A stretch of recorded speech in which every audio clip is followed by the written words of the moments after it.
All right. Hello again, everybody, and welcome to another exciting episode of the Kingdom of the Kael Isles. Yes, this is my custom D&D campaign that has been running for over 3 years now. We started in August 3 years ago. So, three of these guys have been together for 3 years. Kata, I think you've been here for at least a year and a half, maybe. And then I can't remember when we introduced you, Willow. Last year-ish. So Almost a year. Yeah. So, the fact that the game's been running for 3 years is pretty impressive. Nobody's died, or at least nobody that's in the current party has died. Lots of cool stuff has happened. So, to kind of refresh people and bring them back into the world, lots of stuff has happened recently. You guys found out more about the Chosen and kind of what they represent and what happened the last time there were a lot of Chosen around.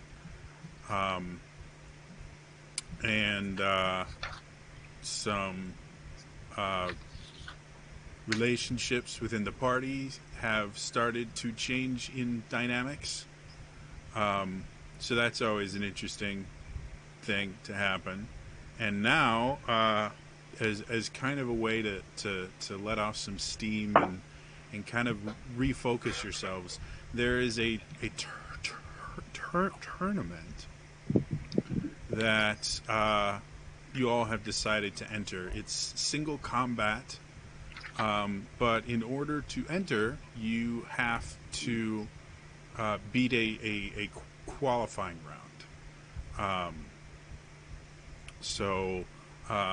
That's I believe that's where we left it. Was just you guys kind of deciding that you're going to do the qualifying, and you guys haven't actually said who all, if any and all of you are going to participate. Yeah, I think we all said. Okay. So, I can't remember. Did you guys go to the Coliseum, or were you still in the hotel? No, we were at the gate deciding who was going to participate, and we all decided to participate. We haven't gone in. All right. Yep. So, again, you guys are in a different part of the city. It's much louder here than the rest of the city. There's always kind of a hustle and bustle, but this is like you can hear cheering, you can hear shouting, the clang of metal on metal, and this is from outside this relatively large Coliseum. You do notice a striking visual similarity with this Coliseum and the one that the arena that you guys were forced to be gladiators in back in the prime material plane. And that's kind of the first sign that you guys have seen of something parallel between the two planes. Like, this is almost a carbon copy visually of the arena. So feel how you will about that. Mm-hmm. So you guys are outside. You do see two really big double doors, like, 30-foot high, 20-foot wide double doors that seem to kind of be permanently open. Like they're so big and they're so heavy that closing them would take a great amount of force. and it doesn't look like they've been moved in a while. And you can see people are kind of coming in and out, very similar to, say, like a baseball stadium or something like that, where it's just kind of a kind of constant influx of people going in and out, or a fairground or anything like that. So, what do you guys want to do? Fight everything. Fight everything. Okay. So, your first opponent is the random dude that is walking out. He seems kind of frail, but Fade can tell that he wants to fight just by, as soon as their eyes meet, you hear the and then the Pokeball appears on screen. No, that doesn't happen. Fine.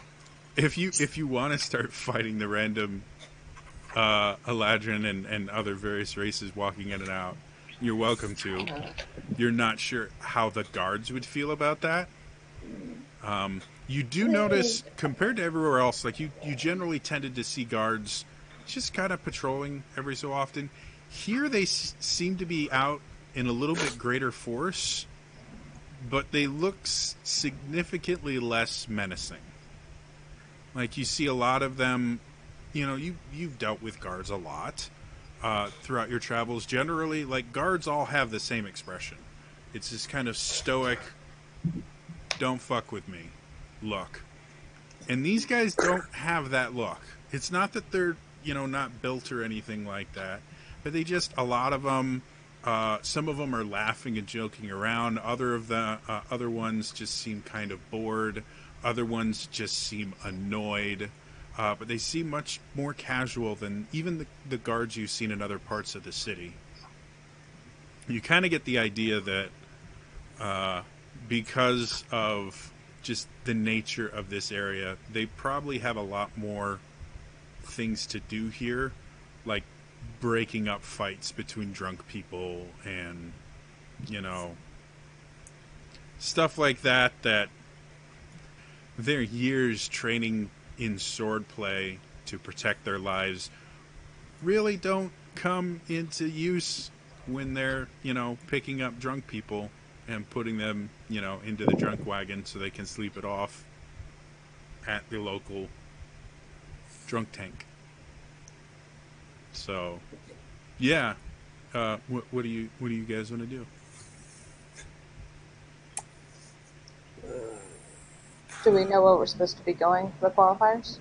I know we spoke to someone. It's everything happens in the Coliseum, so that's all you really know. The flyer was less than specific, just to come to the Coliseum, test your might. Oh, I thought we were already at the Coliseum. You are. You're just at the front door. You're not in it. Right. Last time I thought we spoke to someone to sign up, but I... Oh, it's possible that I've forgotten that. Roll forward a little bit.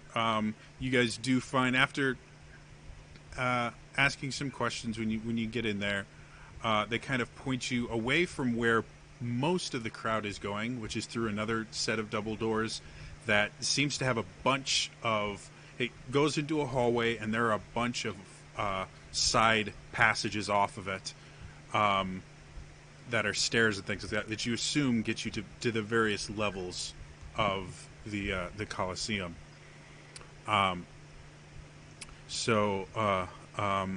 You guys are kind of directed away from there to a place where there's not quite as much traffic, but there still, a good, couple hundred people in the area, all just kind of chilling. There's some training dummies in the area. There's seats and things like that. And there's this big counter, and you talk to this fairly rotund woman behind the counter, and she basically tells you that if you want to sign up for the Coliseum, you need to prove that you've beaten a qualifier. You all tell her that you haven't. She goes, okay, well, we're going to have a qualifier here within the next, like it'll start within the next 30 minutes or so. Whoever wants to participate, just sign this paper. It just says, if you die, you're not allowed to have your family come and get mad at us. You forfeit all items you have on you to pay for your funeral costs if no one comes to claim your body. Okay. General contract stuff,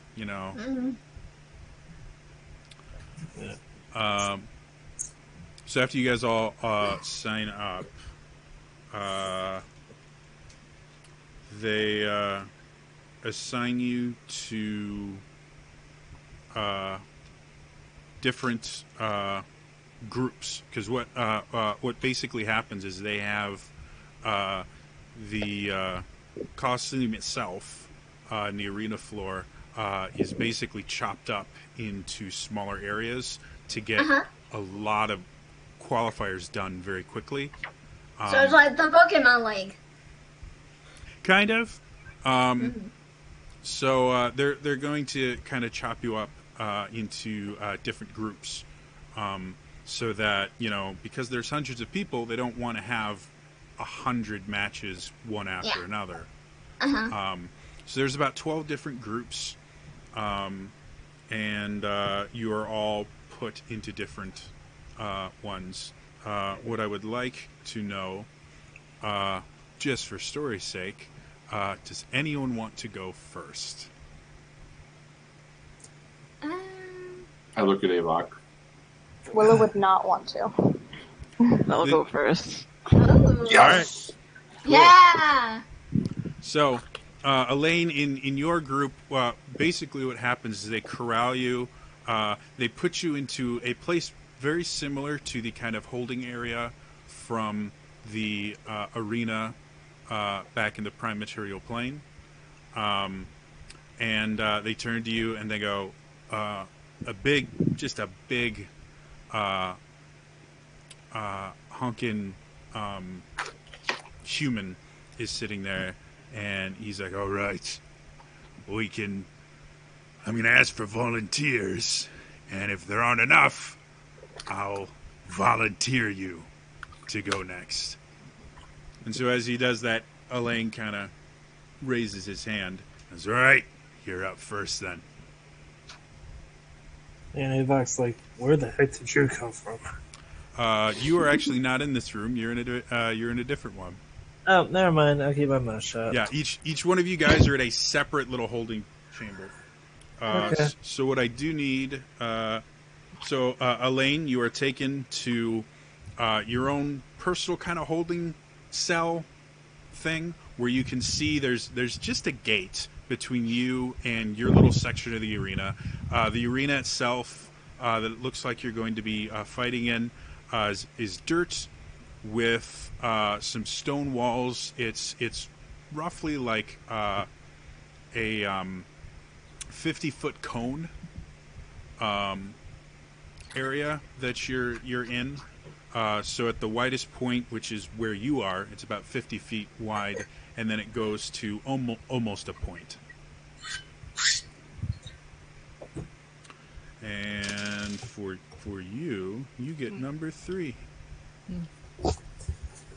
What is number 3? Aha! A beholder. No. Yes. Roll for initiative. No. I'm just gonna kill you guys all off now. Makes I'll just things get myself It's at like, the part of I'm the whole fine. It's one of those. It's like, everyone else, I give them like Beholder, Ancient Red Dragon. I give one to Elaine. Elaine's like, "Peace out, dudes." Sprouts wings, just flies the fuck away. Only one of you guys lives. Though I could see Willow dimensioning door the fuck out of there too. So. Oh, she's got a lot of tricks. And I can't take a fly. Oh yeah, Katsu can play too. So basically, it's looking like Avok and Fade are the ones that are like Fade could Misty Step but doesn't work quite as well. And Avok, I guess, would be climbing. No, I'll take that shit on. Oh yeah, we go to the grave, baby. Shut up! Yeah, that's we're joking. No worries. I'm not. I'm a grave cleric. Let's do this. I gotta meet my lady, my other lady. The living All lady, right. please accept them. So, Elaine, you get kind of pushed into this area. The gate drops. You get kind of pushed into there by the guy. And on the other side, you can see this guy holding a long sword in one hand. He's wearing... What is he wearing? Wow, he's wearing a lot. He's wearing this variant studded leather armor that you've never seen before. But it looks like it covers just about anywhere that you could fit a blade into. And he seems pretty well protected, and he's just kind of swinging his long sword lazily. And you hear from a tower at the edge of the arena, "Fighters, are you ready?" And the guy across raises his long sword up and kind of points it at that. And he raises his long sword up and kind of salutes you, and then breaks down into a fighting stance. Oh man, it's been a minute. Well, I'll you just you could start by just, acknowledging that you're ready, and we'll go from there. I will acknowledge that. All right. Then I need you to roll for initiative for me. Jam! Good luck. One of these is a D20. God. We're gonna start off well. Are we just unintentionally sent our roar to his death? Well, again, That's these are fine. fights to first blood, so. I rolled at 18. All right. Oh, nice. So, that's actually really good. Not quite good enough, though. You hear a bell sound, and with blinding speed, this elf comes running at you, both hands on his longsword, and he takes 3 quick swings at you. Oh, and he has a super high plus... I'm already dead. Well, that's a 9. Nope. That's a 16. Yes. Okay. And then... So he comes in with 2 really quick slashes with his longsword, and then he kind of pivots and tries to hit you with this blade coming out of where his armor, right around his forearm elbow, and tries to slashes you with that too. And that's a 20 something, 22. Bye. So the long sword, when it hits you, you take 8 slashing damage as he connects with you, and then when he spins around and gets you with that little blade on his forearm, you take 2 piercing damage plus 9 poison damage. Ooh, poison. As he slashes you with that. And keep track of your hit points. Basically, the fight ends when one of you hits half your hit points. So as soon as you hit half your hit points, let me know, and that'll mean the fight is over. Okay. All right. So that was his turn. It is time for you. What would you like to do? To remember how to play this game. Well, I there have are dragon dice, whips. and they have Yeah. and they roll, and your character's a badass dragon knight Yeah. that I created. I don't want to use that so soon, though. So I'm just gonna try and hit him with my dragon tail. You do know you will have the actual tournament isn't for another day or so. Oh. So you can go ham on this if you want. Why would I want to spoil that, though?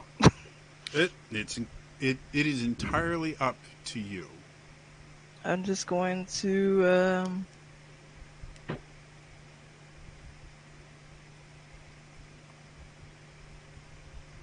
cunning action, disengage, go back about 5 feet, and then try and hit him with my dragon tail. Okay. So you watch as he kind of jukes out of the way, and then unleashes his dragon tail towards him. Go ahead and make your attack rolls. Oh my god.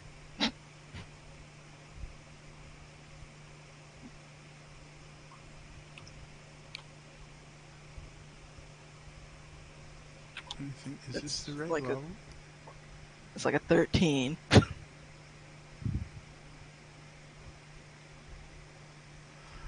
So your first attack with a dragon tail just kind of bounces off of his armor and doesn't do anything. You do have multi-attack. Yeah, extra. You see, I wrote that down. So I'm gonna try and hit him again. Go for it. No. I rolled lower that time. So he spins around and hits him once more. And again, he kind of just hits one of the thicker leather plates, and it just kind of glances off. And the fighter is kind of just holding his sword down a little bit, not really in a fighting stance as much anymore, as both of your attacks haven't really affected him.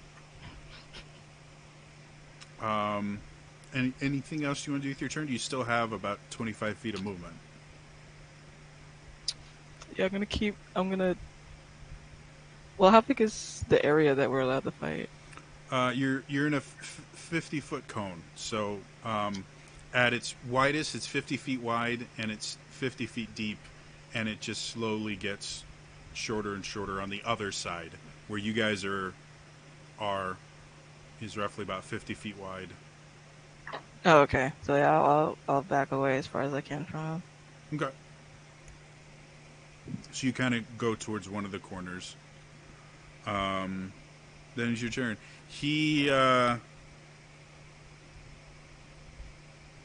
seeing an opportunity, you see him kind of focus on you, and he points, and you see this purple flame shoot out, and I need a dex save from you.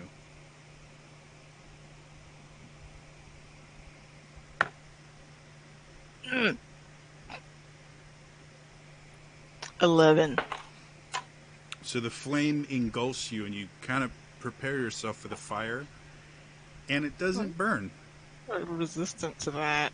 And as you kind of look, you can see these little purple flames just kind of dancing around your skin. Not hurting you at all, but making you very obvious. And that ends his turn.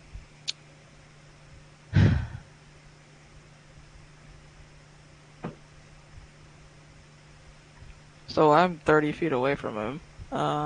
He did move a little bit closer. You He got did within move. about 20 feet before he cast the fairy fire. But yeah, you got some distance. Okay.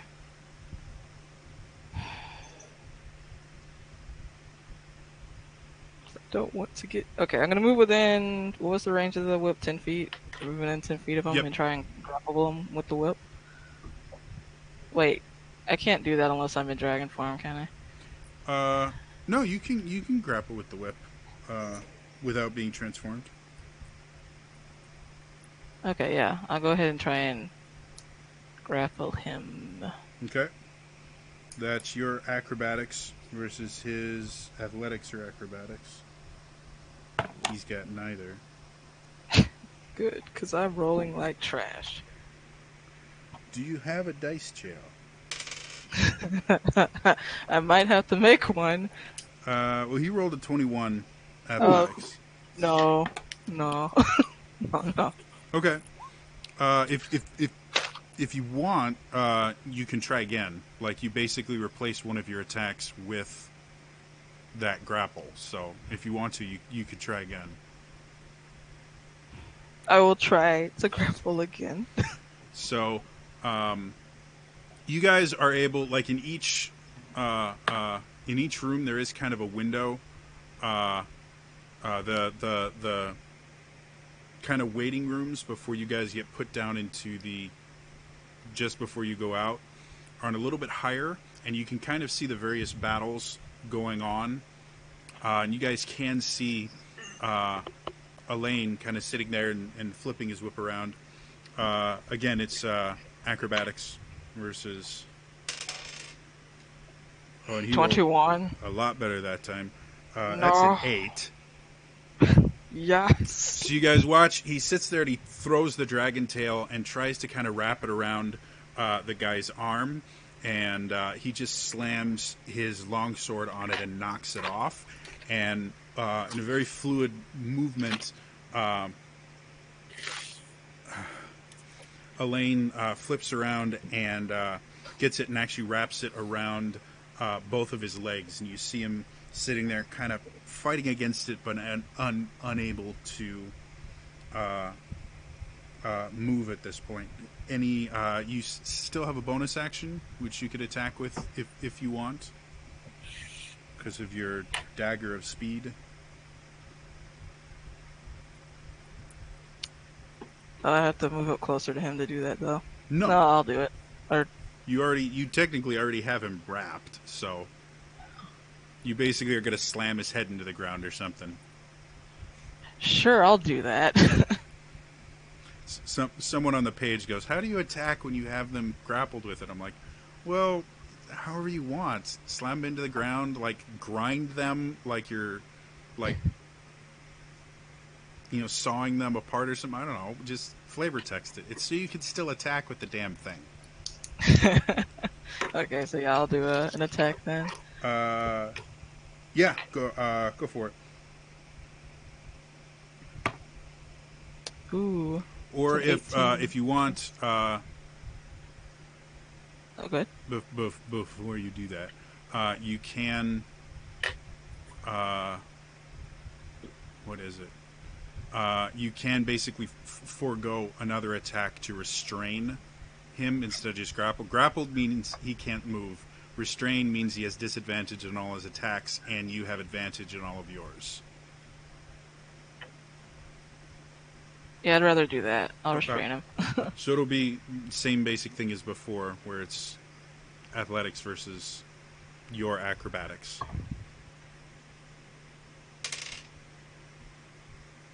Hmm. 14? Nat 20. So as you sit there, you try and wrap him some more. You're not able to unwrap him, but he's still grappled. He seems less than thrilled about this, and so he throws his longsword down and takes a longbow off of his back and fires 2 shots at you. First one's a crit. Well, Second one is a 3, which turns into a 9, which I still don't think hits. no. So you take 10 piercing plus 8 poison damage from the arrow that strikes really hard. And then the other one just goes straight past you. Yeah, that would have been half my HP. So are you now at half your HP? Yeah. Quick question: are you level 11? No. Yes. You I had to should look at be. my levels. I was about I to am say, level you should 11. be level 11. All right. I am. So as that happens, the arrow sticks into you, and blood starts dripping down. And you hear this loud bell ringing, and you hear the battle is over. Victory goes to the arena. And a cleric comes out and kind of fusses with the arrow to get it out of you, and tends to the wound and everything like that, and they take you off. So you're kind of taken back to, again, a holding area where you can watch other people, but you have failed to qualify for the tournament. Who wants to go next? Yep. All right. So Avok, in your little group, like you're watching, and a couple people have gone, and you watched Elaine go at it and lose. And so at that point, you have this very tiny woman is kind of your corralling person. And she goes, "Okay, who's ready to go next?" Yeah. "Oh, wonderful. You're just very, very large, aren't you? Come with me." And she kind of gestures for you to go, and as you're going past, you feel a relatively small hand just kind of cup your left cheek for a second as she pats you and gets you to move along. And again, you're put into this little holding cell. You can see a bars between you and the arena that you're going into. Oh, that feels Get familiar. number one. You're not gonna like number one.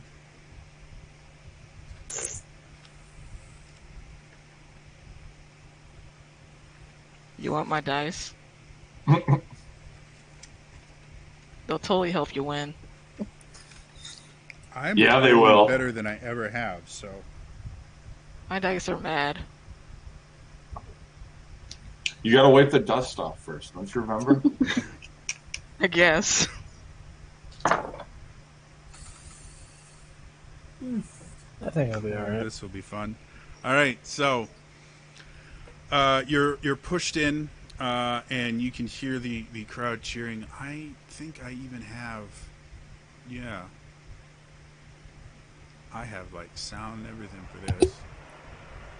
So you can hear the crowd cheering. You can see on the other side this very small.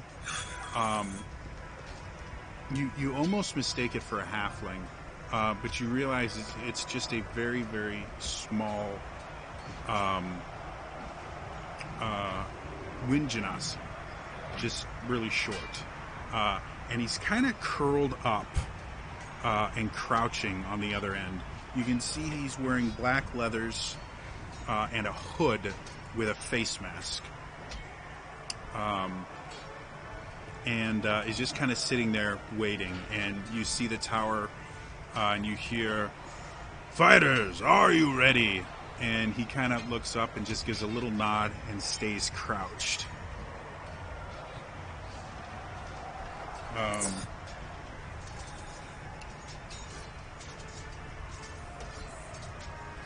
And then the guy in the tower looks to you, Avok.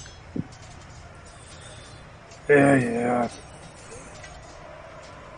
All right, he goes, "Let the fight begin."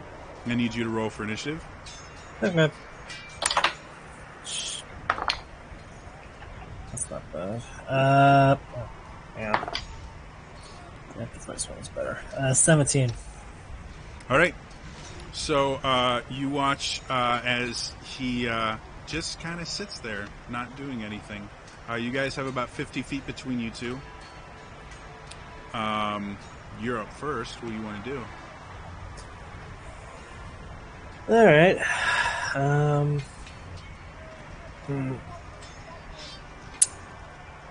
Okay, assassin type probably. Alright. Avok's just gonna sit down Indian style with his axe out and just like, wait on you, buddy. I'm holding my action until he gets up close to me. Okay. So you see him kind of stand up a little bit, pull a really strange-looking dagger out.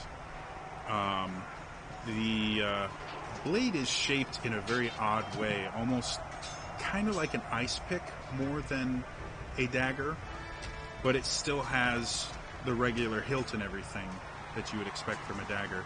And so he pulls this out, and he just slowly starts walking to you until he's about 30 feet away, and then he just kind of crouches down again. And ends his turn. And as that happens, you start to hear this kind of ringing in your ear. And at first it's just like an annoyance, like maybe there's a bug around, but it gets louder and louder. And starts to kind of, like, your vision starts to get hazy a little bit. And I need you to roll a con save. Is he trying to hold the dead on me? No, he's not, actually. This is a reskinned, really, really bad monster. Fascinating. But con save, 26. Okay, that's the worst thing about it. So you sit there, you kind of shake it off, but you can still, it's like an explosion happened nearby or something. You just have this constant ringing in your ears. And when he sees that you haven't done whatever it was he was expecting you to do, he gets up a little bit, and you can see he starts moving a little bit more. So, yeah, it's your turn. That happened at the start of your turn. Gotcha.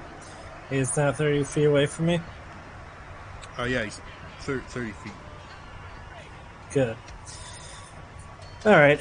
I'll play with him. Alright, Avok is pretty much gonna get himself up and just, like, leap right towards him. Use 30 feet of movement, and then I'm gonna make my 2 attacks against him. Okay. First one's a natural 20. That misses. This may be over very quickly. Get him! Get him! And the second one is a 18. 18 hits as well. Okay. Let's see. Gotta remember how my natural 20s work. Double, you roll twice as many dice as you normally would. Right.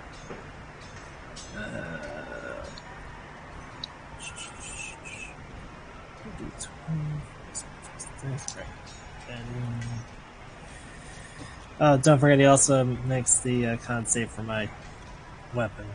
Yeah. DC 14. He's good. I figured.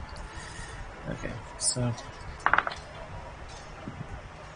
that's nice. This is probably the worst matchup of these. Alright, he takes 30 points of slashing damage. That's bad. For the first hit. The second hit, May be over very quickly. that is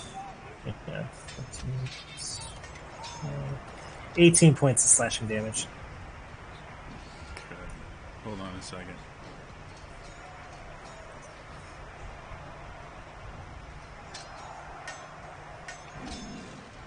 And he also makes that save again.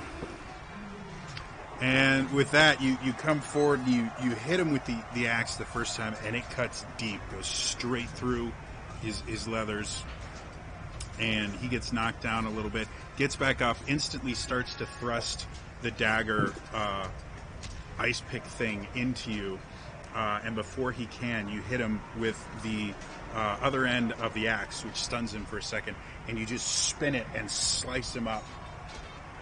And his black leathers just kind of fall open, and there's a pretty deep gash that's starting to bleed, and you hear this dong. The challenger wins, and you see clerics come over and they heal. It'd been someone that didn't have a super crazy. That was a Chasmy demon, by the way. A Chasmy demon. Yes. Oh, wow. They're really, really bad when you don't have 77 constitution. However, the fight might have gone pretty weird because your maximum hit points drop as he attacks you. Huh. Yeah, they're really, really bad. I've seen them wipe entire parties because anyone within 30 feet of them that fails that con save is unconscious.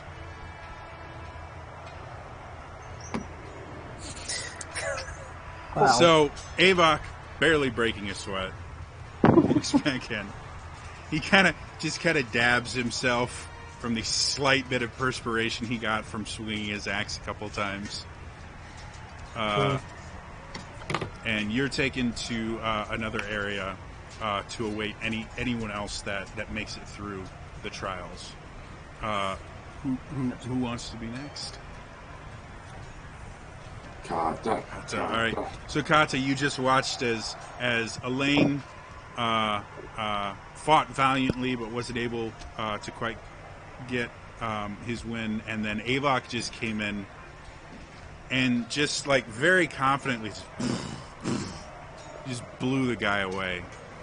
And so the person kind of corralling your group is this kind of young kid you think must be doing some sort of work study or something. He's like, all right, who's next? And Kata raises her hand. He's like, wow, you're like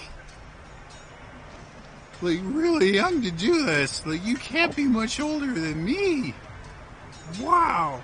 Like, you're my new hero. Well, I guess if you make it through, you'd be my hero. But if you don't, it's still pretty cool that you tried. And he takes you down to your little holding cell. And you can't have that one because he's gone. That one doesn't exist. Wow. I have 3 numbers that I can still roll on this D6. I haven't rolled a single one of them. However, I have rolled 3 6s. Oh my god. There, finally. That works. This will be fun. So, you get put into a similar situation. Come on. There we go. You put into a similar situation, and then you're kind of pushed out into, again, this 50-foot cone. And you can see on the other side of this cone is just this massive Goliath. Even by Goliath standards, he's like 8.5 feet tall. Solid muscle. Like, you could fit 3 of you inside of him. And he just has this club on his shoulder that is twice your height. And the head of the club is about the size of 2 of your heads. So he's just kind of standing there, and as he, as you come in, he kind of looks at you, and he smiles for a moment, and as as you hear, "Fighters, are you ready?" he kind of waves it off, and he just very slowly, methodically walks up to you. He kneels down so that he's as close to eye level as he can get. And he goes, "Little one, this is a very tough competition. Are you sure you want to do this? I won't hold back." Are you muted? I didn't hear you.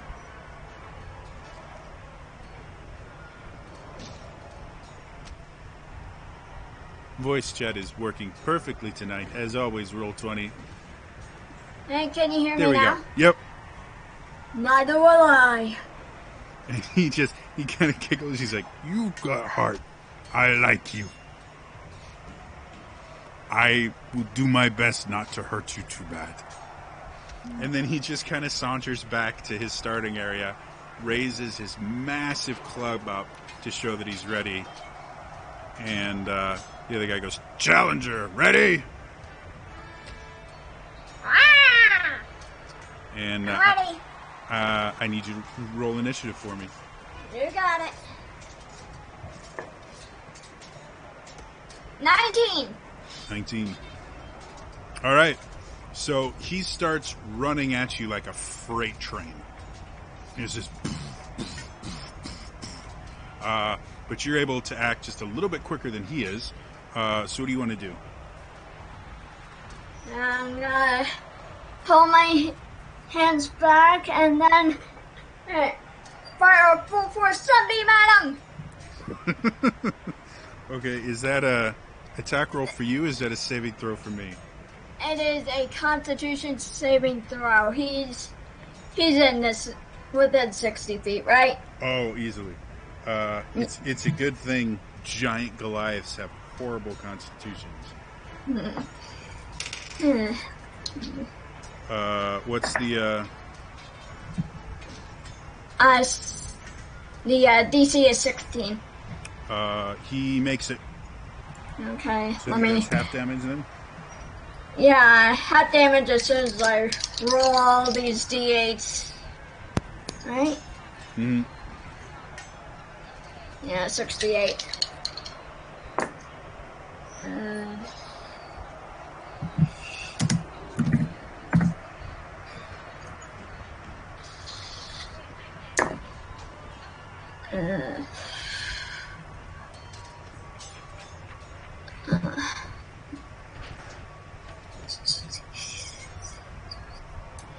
So that's 23 points of radiant damage And is that before Taft or? before halved. Okay, so that brings it down to 11. And then as my bonus action, I'm going to transform into an earth elemental. All right, so you guys watch as Kata sits there and creates this kind of ball of energy in her hand, and you start seeing little rocks start floating as she's sitting there and blasts this thing. It goes and it just kind of glances off his shoulder, and you can see it burns him a little bit, but he's got such momentum that it doesn't even slow him down. He just kind of turns a little bit and keeps running, and then you watch Kata just get bigger and bigger to the point where she's almost eye level with him, but he's still just that little bit taller. And he comes up and he brings the club to bear, and he's going to swing twice at you. Okay. 24, sorry. Hits. And 14. That does not hit. All right, so the first one comes down, and even in your rocky form, it hits hard. And you feel parts of your body just crack and crunch. And you take 19 points of bludgeoning damage. Magical? We're going to say for this particular instance, yes. Okay. Just because this will be a very long fight otherwise. Okay. By the way, is my elemental form considered a buffer for the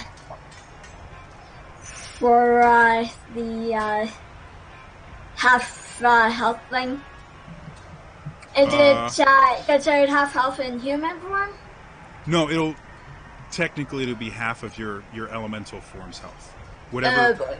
So, yeah, that's one of the reasons why I'm not letting you half the damage, because again, this will take forever. All right. So he comes by and he hits you at the first one. He swings around and you just kind of duck under the second one. But this guy hits like nothing you've ever felt before. Any other creature, you would have been buried up to your neck from that blow.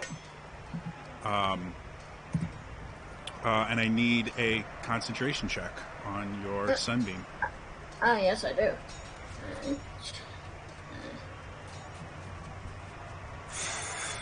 So it was half of 19? It's just a 10. Oh, okay. It Gotcha. doesn't matter until it gets up to over 20 damage in a single hit. I rolled exactly 10. All right, so you still have the sunbeam going.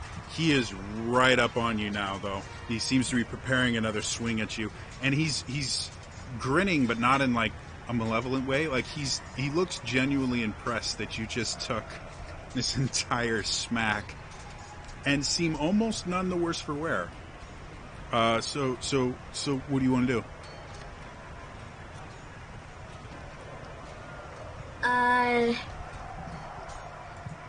I'm going to multi-attack. Okay. So you guys watch as Kata, her hand's still glowing. She doesn't fire off another beam, but instead just goes and starts punching at his ribs. Go ahead and make your attack rolls. Alright. That does not hit. That is a 2 plus 8. Alright, so your first one, you punch him, and it's like hitting a brick wall. Like you impact his abs, and despite the fact that he's not really wearing much anything as far as armor is concerned, his muscles are so strong that they're like plates. And so you hit his abs, and your knuckles in your rock form actually crunch a little bit. And you kind of shake it off, and he just kind of grins at you again and kind of stands up a little bit taller so you can take another swing at him. Alright.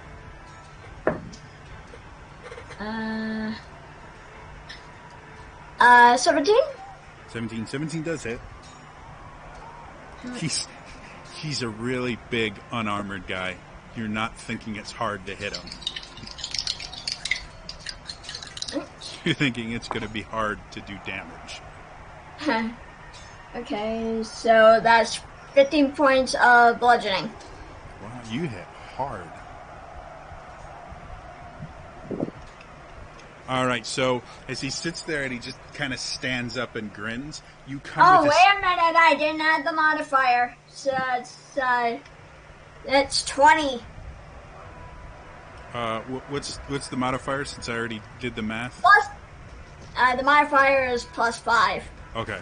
It's just easier for me to just subtract another 5 from it than go back and then subtract 20. Sorry about That's that. fine. So as he's sitting there kind of grinning, you just come with this uppercut. Just,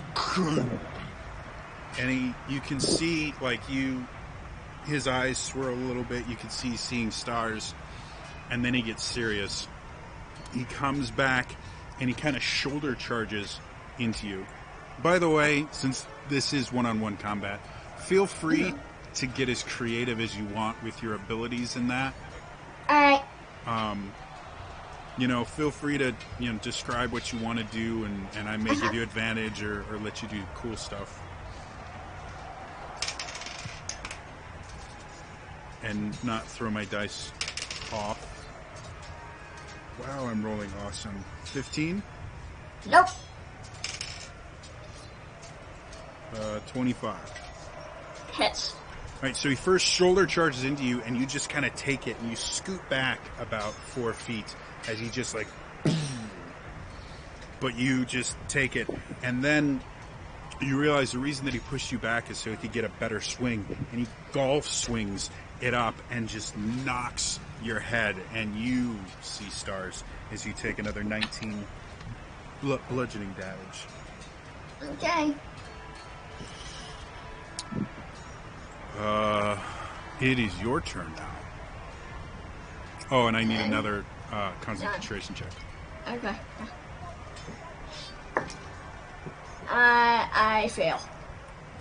So the glow from your hands just kind of fades, and you're left with just your rock elemental strength. Alright. I wonder, could I try to make attempts to light sweep him so he can fall prone? Sure. It's a strength contest for that.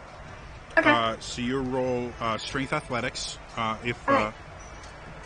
based on your elemental strength. Yep. And he's going to do the same. Okay. Oh, nice. Okay. He got a 19. 23. So you guys watch now. Rock elementals or earth elementals are kind of lumbering. They're very kind of, strength based. So you normally see them like run forward, just.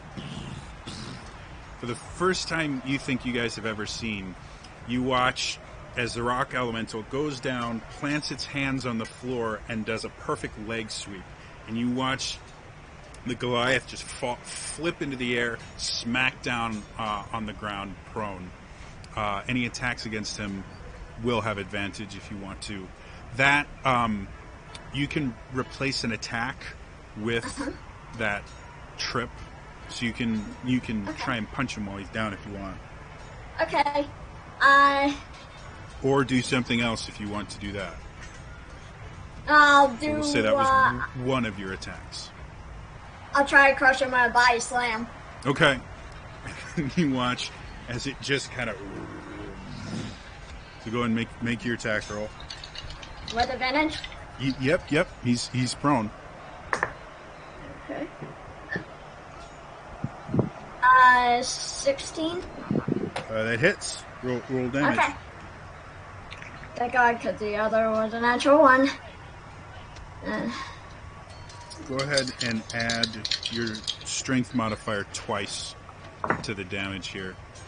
Oh, nice.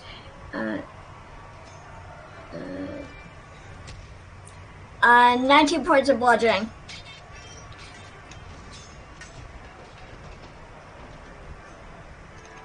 All right. As he's on the ground, you sit there and just fall on him, basically causing a little mini avalanche. He's bruised and beaten a little bit. You kind of pick yourself up. He rolls out of the way very slowly, stands up. Yeah, can I use my bonus action to heal? Yes, you can. Okay, I'm going to use a 4th level slot. This guy had no idea what he was getting into.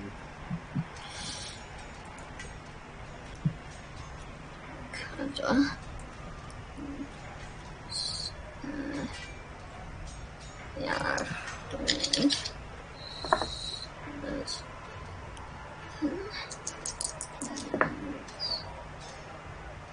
16.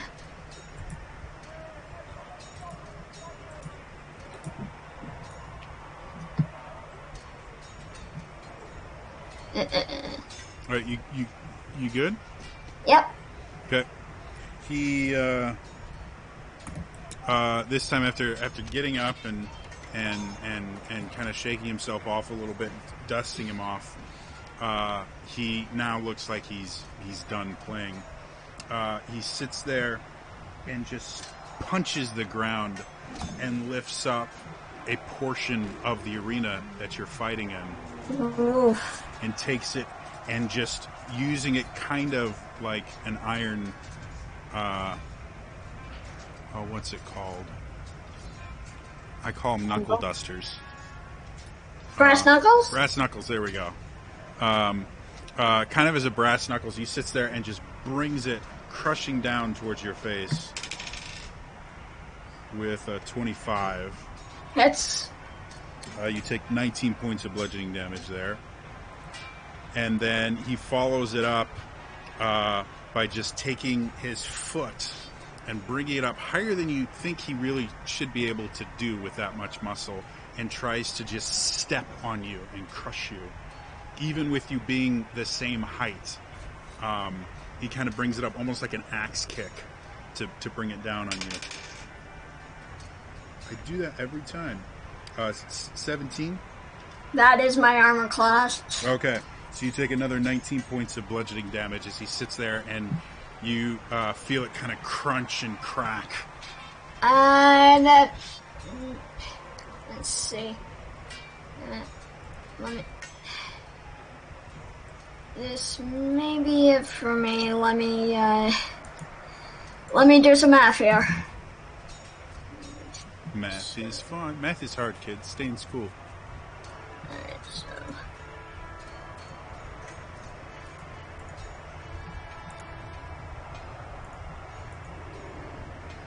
Barely up! All right. So you're breathing kind of heavy. He's definitely he's definitely feeling it too, though.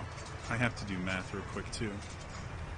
Yeah, he's definitely feeling it too. So the next few the next few punches may decide this. So it's your turn, Kat. What do you want to do? Alright,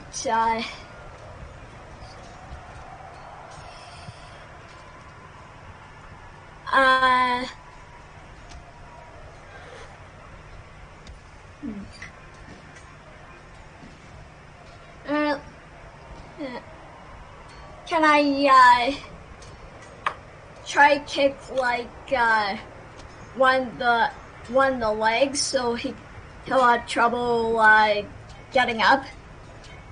Yeah.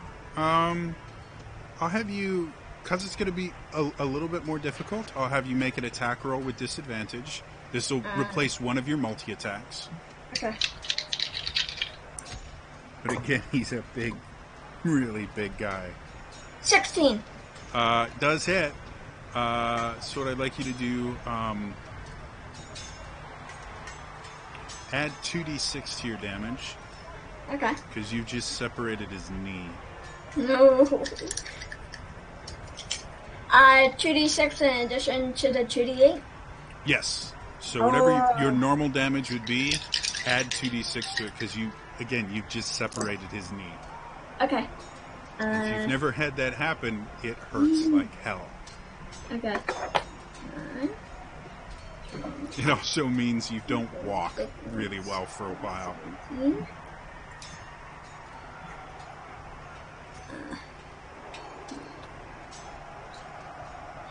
22 points.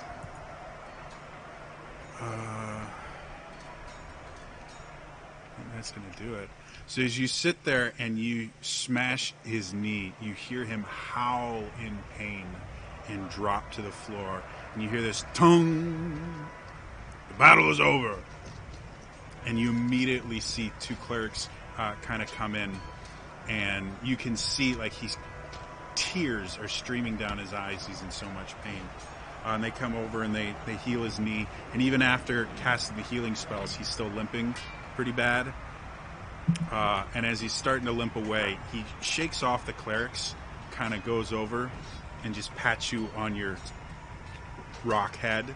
He goes, "You did good. Hey, I'm gonna lay down." And he just goes off. is it possible for me to use restoration on his You'd have knee to, or something? You'd have to drop your. Yeah, I would. Okay. So as he sits there and pats you on the head, the rocks just kind of crumble away, and he kind of takes his hand back because he thinks he's broken you for a second there.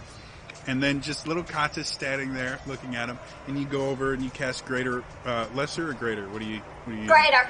So you cast greater restoration, and you see him kind of test his knee out, and he puts his weight on it. He's like, "Thanks." You be careful that you don't hurt anybody too bad out there. This is just for fun. Okay, I understand. And then he slaps you on the back, probably a little bit harder than he meant to, and you go just forward about 10 feet, catch yourself. He's like, "Oh, sorry." And then he just kind of wanders off. So Kat, you've made it in. Fade and Willow. Ladies first. Oh.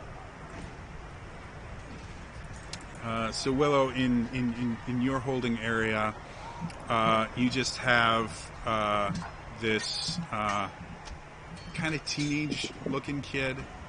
He's got dark black hair, covers one of his eyes. You can barely see his other eye peeking out. It's super long. He's wearing all black clothes, just kind of leaning against. He's like, "Next." He sees you. He's like, Go down the hall. Doesn't smile. You can just you can see him just kind of, if he had the power, he's like, I will set you ablaze with my mind. But he has no magic. Okay.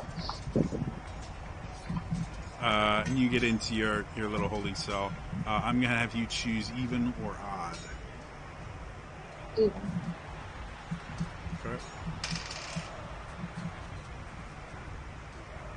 All right. That means, yeah. So you get put into your holding cell. The gate drops down. You're kind of put into there. And you see on the other side this guy wearing a vest, a cloth vest with kind of little fur around it. He has a headband on and relatively short hair, and then he has almost like hot pants, like shorts but relatively tight fitting, almost like biker shorts, and he's barefoot. There's a problem at my height. Yeah. It seems that there's some sort of protection being worn or some sort of dancer's belt so that you're not getting too much of a view. But as he's sitting there, he's kind of stretching a little bit, and then you watch him get up and he does a couple somersaults, and then, does some more kind of capoeira kind of stuff, and he does some flips and rolls and things like that. And he's just kind of always moving.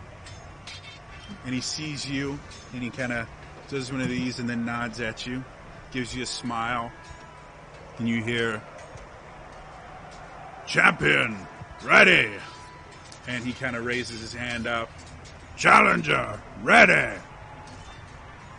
She just waves a little bit. "Begin!" And I need you to roll for initiative. I have to find the right page. You can't do it. Not a Hydra. That would be mean. That'll be fun. It'd be hilarious is what it'd be. What'd you get? 14. 14. All right, so as you're sitting there kind of preparing yourself, he dashes forward immensely quickly and kind of comes into the air and does a flying sidekick right at your face. That's an awesome flying sidekick. 11. That does not hit. So He's got a cloak now. So he sits there and he brings the flying sidekick, and you just kind of go out of the way, and he lands right next to you. And without missing a beat, he goes and brings a spinning hook kick around, aiming for your head. And that's a much better roll. That brings me to a 19. Yeah, that hits. So you take 11 bludgeoning damage and 13 psychic damage. As he hits you, you can feel kind of this pulse of energy from him kind of go throughout your body, and then he just kind of gets up and readies himself for the next attack. Okay. I'm assuming if I back away from him, he gets an attack against me. He's pretty quick. You think that's a good possibility? Okay. I'm gonna still risk it and get 25 feet away from him. Okay, so as soon as he does, he leaps forward and tries to hit you with a front snap kick. Wow. Oh, not as bad. 13. Still hits. All right, so again, another 11 bludgeoning and 13 psychic damage. But seriously? Yeah. His unarmed strike to 11 bludgeoning and 13 psychic damage. Well, then this is over. All right.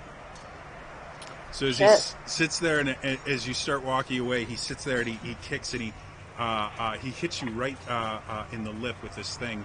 And as you go, you kind of get up and you're spitting blood. And as soon as they see the blood, you hear this ding, ding, ding. The match is over. The champion wins. And he kind of comes over and he lifts you to your feet. And you can see this kind of general concern in his eye. He's like, I'm really sorry. I didn't think I hit you that hard. Are you okay? Yeah. Yes, that's. I mean, this was That hurts. it was a competition. I mean, I didn't mean to. You look like you were That's good. packing something there. I didn't. Yeah. Maybe next time. Okay. And he walks off. So you unfortunately were not able to qualify. We'll Leads up. participate, but cool. Sorry. I told you he'd get it, and you saw how much damage his attack did. Not much I could do from melee.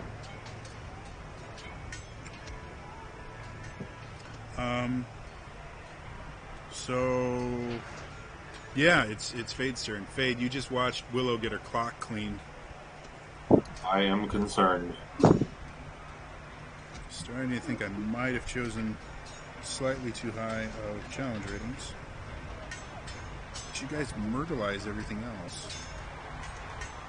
Not individually, though. It's a team effort. We're looking out for each So, other. to be blunt, if you had gotten one spell off, because the guy you were up against had the lowest hit points of anyone, Which was 84. still more than me. Oh yeah, but it's because he's a monster. And you can do things like fireball, or I don't know, I can't think of any of the higher level stuff, but you can literally reduce him to half hit points in a single spell. So Just not from 5 feet away. Willow can also sunbeam. I don't have Sunbeam, though. Oh, yeah. Yeah, I have to write down in your spell book.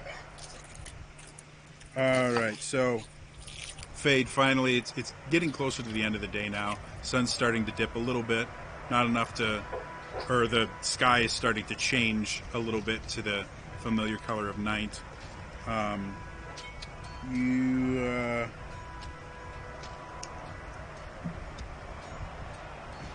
This is going to be interesting. You get put into your little holding chamber. The gate goes down, and as you come out, you see this woman standing there. She's got a longbow strapped on her back, and a short sword and a dagger. And you can see she's got this really ornate kind of choker around her neck that is glowing with this really kind of unnerving light to it. And your eyes are kind of drawn to it, but at the same time, the longer you look at it, the more your head hurts. You kind of avert your gaze for a moment.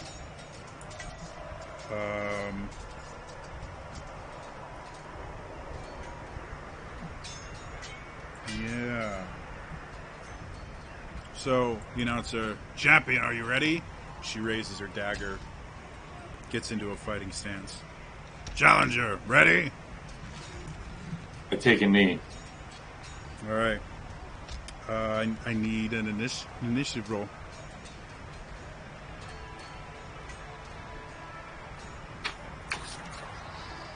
Total of 18.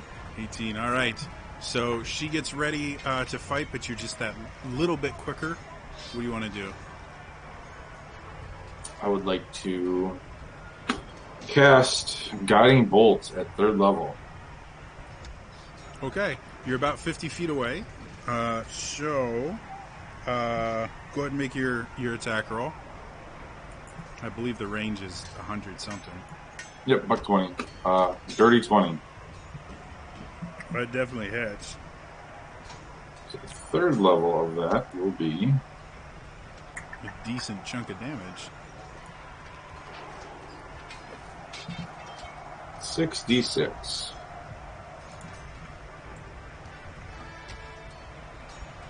And she's, oh crap, that's going to be interesting. It'll be 24 damage, radiant. All right. So the first thing you do is you watch as Fade sits there kneeling. He instantly gets up and with his shield arm, he just points it and this bolt of indigo energy just flies towards the fighter much faster than she was really expecting and just hits her, and now she's kind of glowing with this indigo light. She kind of shakes it off for a minute. Anything else you want to do with your turn? I raise it, keep that shield up, and I walk 15 feet towards her. Okay. Math. That's it. Is hard. Cool. Okay. So she gets she moves 5 steps forward. You feel as you're looking at her, she kind of locks eyes with you. Yeah. She kind of locks eyes with you, and you can feel your muscles starting to tense a little bit. Uh-oh. And once you break the gaze, they start working again. But you're relatively certain that whatever this choker is, looking at it or looking at her eyes is going to cause you issues. And she rushes towards you and does really fast 2 swipes with her short sword. Oh, that's going to hit. That's a 2. That's a 4. And then she whips around and tries to stab you with her dagger after she just does not even close. Like she hits the sand like 5 feet away from you with her short sword. That's a 6. If I keep rolling, eventually I'll get somewhere near your armor class. And she has a +5 to all of her attacks. So, yeah, I barely made double digits. Ignore her. I will for this round. She looks dejectedly down at the ground. You're up. I will. Bonus action, spiritual weapon right next to her, or actually right above her. Okay. With my classic tombstone. I will not make an attack roll though. Instead, I will hold my shield out and hold it with both hands and mark her with my cleric ability. I'm going to mark her for death. You're gonna have to remind me how that works, Gravewalker. Sure, no problem. I will choose one creature I can see, cursing it until the end of my next turn. So the next attack I make, she will have vulnerability to its damage. Okay. And cool. That is it. Actually, no, that's it. So, part of casting the spell, you can make an attack if you want with your tombstone. Oh, no. And it would have advantage. Because No. I'm going to save that advantage for next turn. So, but it's till the end of your next turn. Yep. That's correct. So, just so I'm clear here, you did not... Okay, so I guess the order of operations is bonus action, spiritual weapon. That's not actually what I'm going to ask you. You Then- didn't say that you averted your gaze or anything at the beginning of the turn. Right. So you are looking at her. I do need a con save from her. Sure.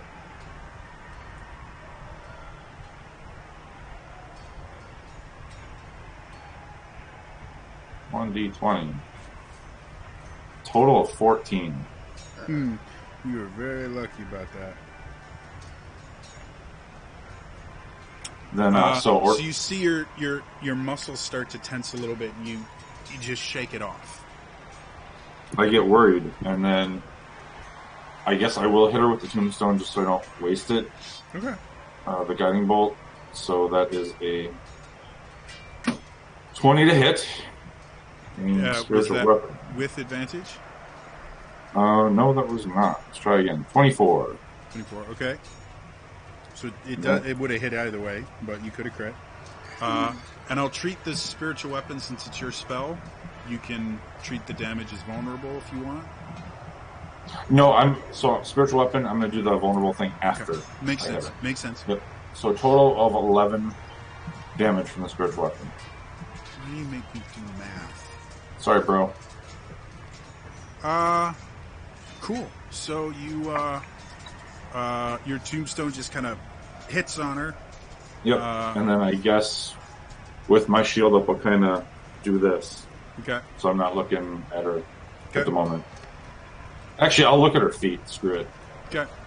Feet, remarkably enough, she is barefoot or wearing sandals. I admire her You know- toes. Yeah, it's a nice pedicure. They're not bad feet. They're not making you turn to stone, so. That's something. It's her turn. Yep. She's less than thrilled with you. She's gonna try attacking. Let's see if I can get an 8 this time.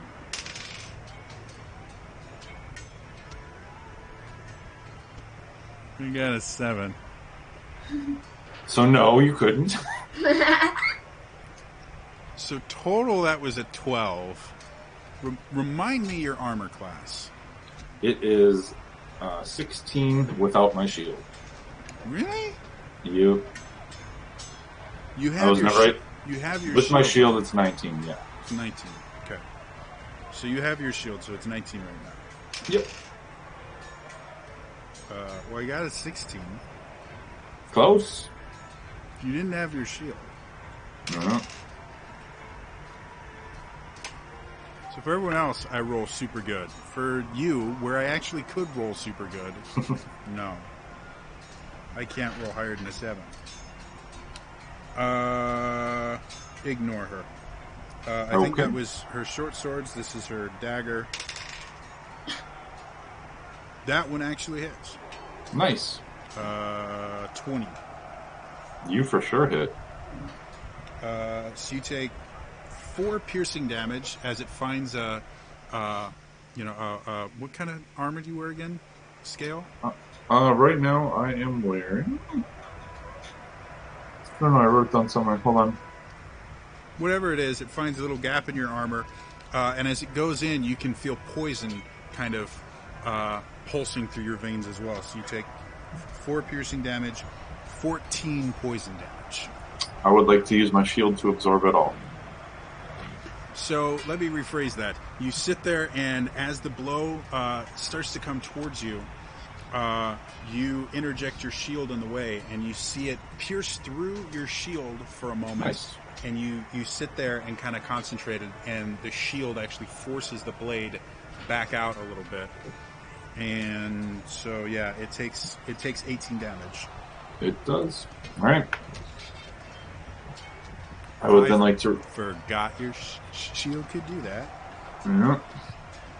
And then I would like she's to getting hurt her. frustrated with you. I'd like to hurt her badly now. No?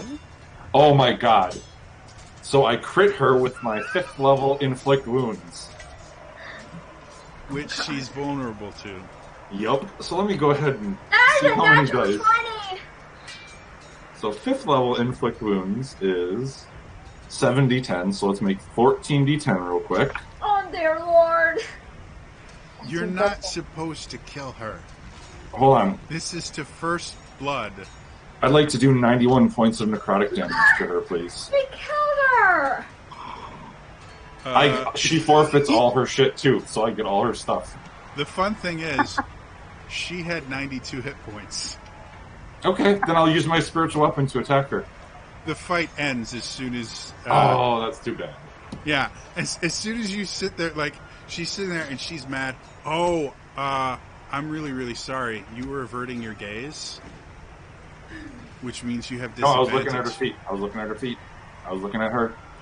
Mechanically, I can see her. the way I this can see works, her. Okay, sure, fine, whatever you say. I'm no really problem. sorry. No problem, Jody. We will do it your way, no matter what.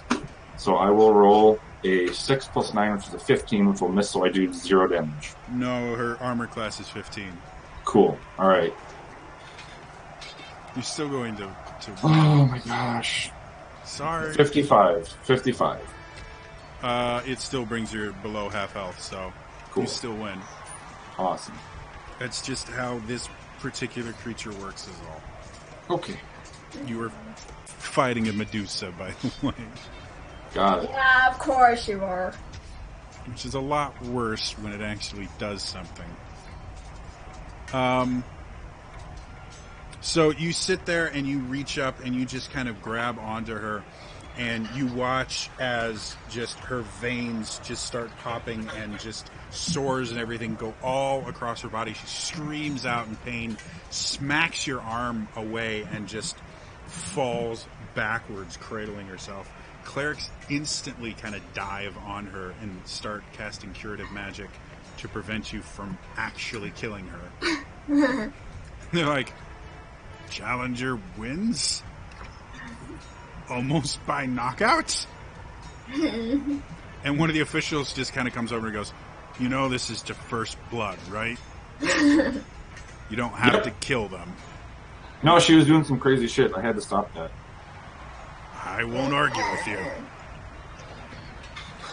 So they take you back, and so Avok, Kata, and Fade, you guys are in a room with about three. I guess it doesn't matter for this one. For about a half a dozen other people, they mentioned, well, you all have qualified. Come here tomorrow for your matches. 8, 4, 2, right? They explain it'll be a single elimination. There's a total of 16 competitors, so you guys will have basically 3 fights if you make it to the finals. Okay. And it's single elimination, so 8 will be whittled down to 4, will be whittled down to 2, and then there will be a winner. Avok, foregone conclusion. Well, I'm sorry, 91? I critted, and I'm not going to hurt Avok. Even without a crit, you did 55.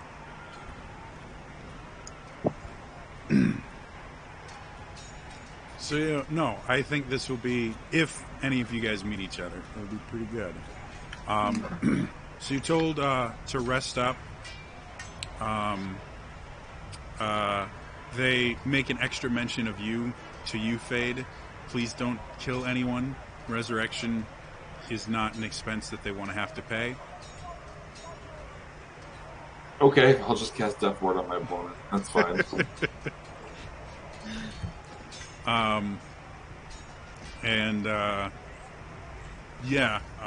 So you guys are all able to meet in the kind of waiting area of the arena. What do you guys want to do? It's late. It's early evening at this point.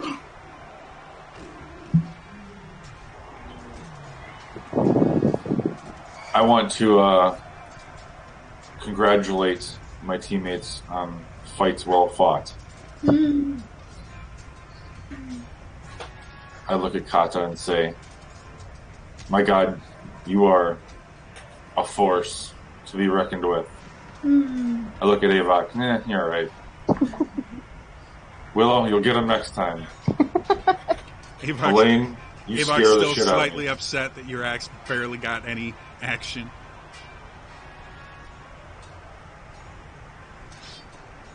Congrats, all of you. It'll be fun to watch. Mostly. Without the worry. But you know, it'll be fun to watch.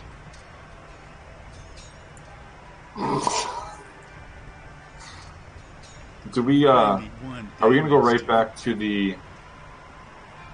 Like, how long does it take us to get there? And this qualifier? Do we have some of the day left?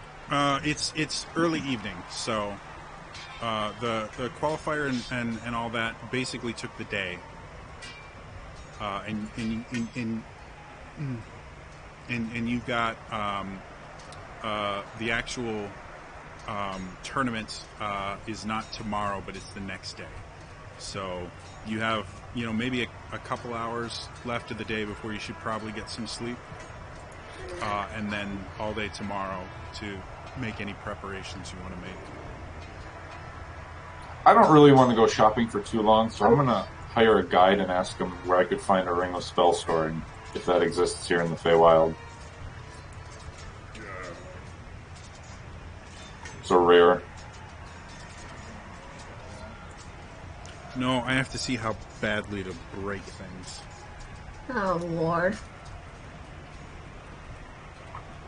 You And another bag of holding, because we need more than one, I decided.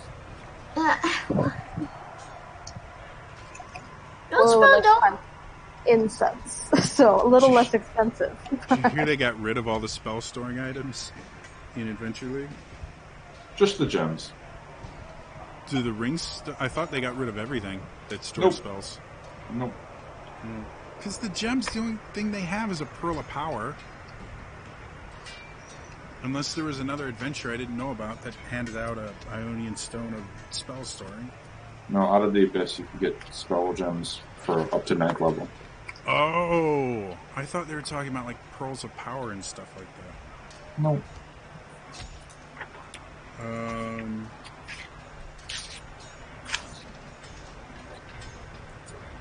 We can do this another time, in case I'll talk to the party about shopping the next day, see if anyone else needs to go out real quick. Yeah. We don't need to have a whole other... Not another shopping episode right now. No. Yep. Yeah, we don't need to spend all our money. We can still save some on reserve. So yeah, anything else you want to do other than go shopping for magic items? Go home, sleep, go to the inn, sleep for the night, see if I can get some alone time with certain people. So Avok, Fade invites you to his room. Actually, are there still multiple rooms, or was it a one-night thing? I'll have to pay for that extra room again. I did only rent it Yeah, for the technically there's only one, but you do have your own, chamber. Yeah, we got rid of that one. That was the prom night room. No, what I'm saying is the room that's paid for another 4 days. Yep. You have your own room in that suite. Mm-hmm.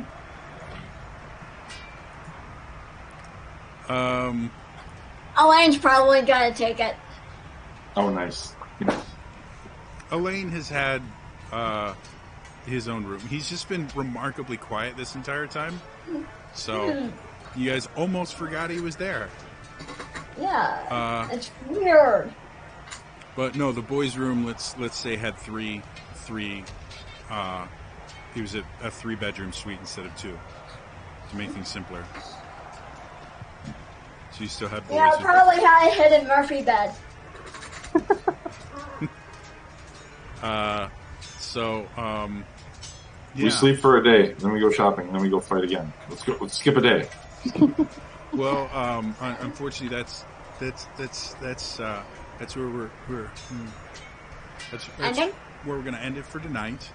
Okay. So thank you so much, everybody that tuned in for this kind of weird, challenge. The next one is going to be a little bit different, a little bit more difficult, and hopefully will be a little bit more creative on both sides, just to add a little bit of spectacle to D&D, because it doesn't have any already. So anyway, that's all for me today. Please, if you missed any of the episode or any of the 3 years of episodes that we've been doing for this, it's all on my YouTube channel. It's youtube.com/TrainerJody. Check it out there. Feel free to follow me on Twitter or wherever you want.